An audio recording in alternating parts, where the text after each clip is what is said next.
Hi, my name is Maria, and today I'll be presenting an artifact analysis on a program that I witnessed during my previous placement experience. The Rock and Water program was first developed in 1998 and is delivered over multiple lessons with a strong focus on martial arts in order to help students in developing self-confidence and the ability to self-reflect. Shown on the right is a poster that the program uses to teach students that our body language makes up a large portion of how we communicate to others. So, why the theme of rock and water? Well, rock and water are both contrasting attitudes that we can exhibit depending on the situation. Rock qualities are taught to students so that they can respond to and manage bullying. This includes being firm, self-assured, and strong-willed.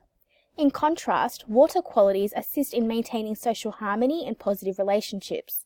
This includes having a strong awareness of their emotions, being adaptable, negotiable, as well as responding to others in an understanding manner. As educators, it is our responsibility to provide students with an education that is inclusive, diverse, and equitable. The United Nations Convention on the Rights of the Child state that children who have any kind of disability should receive special care and support so that they can live a full and independent life.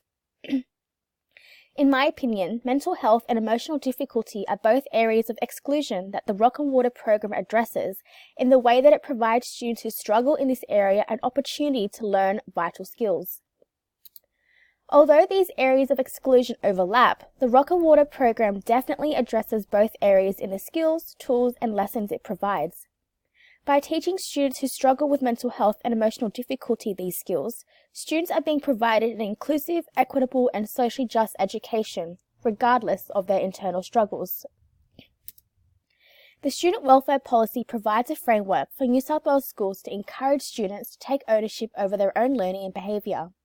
The Rock and Water program also provides this by giving students control over their own behaviour through the lessons the students participate in, whereby they learn to self-reflect and voice their emotions in a healthy manner.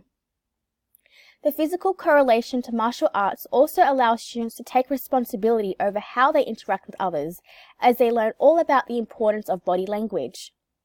This program also values differences and discourages limiting gender stereotypes, as the program is offered to both girls and boys. It promotes an inclusive school environment which affirms diversity and respects difference through allowing students to have a voice as they reflect upon their experiences. The program supports students in the way that it teaches valuable skills that are not only beneficial for life at school, but also in the real world. These images are taken from Google to show that even though the program is mainly implemented in schools, it's also used in the wider community. It is inclusive and diverse in the way that anybody can be taught these skills, irrespective of age, religion, gender, or socio-economic differences. The Rock and Water program disproves that students who struggle with the ability to understand and express their emotions in a healthy way are experiencing deficit or dysfunctional, as they believe these vital skills can be taught to students. Research suggests that students who are emotionally aware of themselves and others are able to make more responsible decisions. The Rock and Water program adopts a counter-discourse as it doesn't view mental health and emotional difficulty as barriers to receiving equity and inclusion, but rather as opportunities for self-development. As a result, the program is breaking down the stereotype that students who struggle with their mental health and emotional difficulty cannot learn effectively. In addition to implementing this program at school, educators can also place a strong emphasis on collaborative learning, as I believe this goes hand in hand with teaching students the importance of building a sense of community within the school environment. Strengths of this program include that it can be taught to all students irrespective of age, religion, gender, and socio-economic background. One goal of the Melbourne Declaration on Educational Goals for Young Australians states that Australian schooling should promote equity and excellence.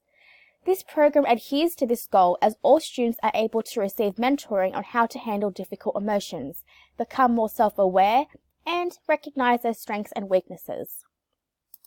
However, limitations of this program include that the Disability Discrimination Act 1992 and the Disability Standards for Education 2005 aim to provide students who have a disability with the same rights as other students. This includes the right to participate in education and training on the same basis. However, due to the physical nature of this program, its effectiveness is limited in terms of reaching students with a disability who cannot fully immerse and be involved in this program. To counteract this limitation, schools who have students with disability could alter the way these lessons are delivered, or provide a personalized sequence of lessons that still addresses the main focus of the program, while still allowing students who don't have full mobility to participate. Thank you.